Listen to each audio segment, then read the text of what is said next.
Приборка Opel Omega B Dory Style. Многие сталкиваются, что температурный датчик начинает показывать погоду. Там, при ударе, там, допустим, он показания просто скачет, стрелка меняет.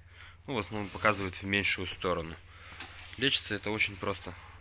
Надо открутить вот эти два болта. Здесь вот этот вот штырек и вот эти усики. Здесь пропадает контакт. Короче, надо зачистить штырек. Ну, откручиваешь пленочку эту, приподнимаешь, обжимаешь, зачищаешь это все. Можно антиокислителем всякими там воспользоваться. И просто плотно ее насаживаешь. И все, и стрелка уже начинает работать как положено.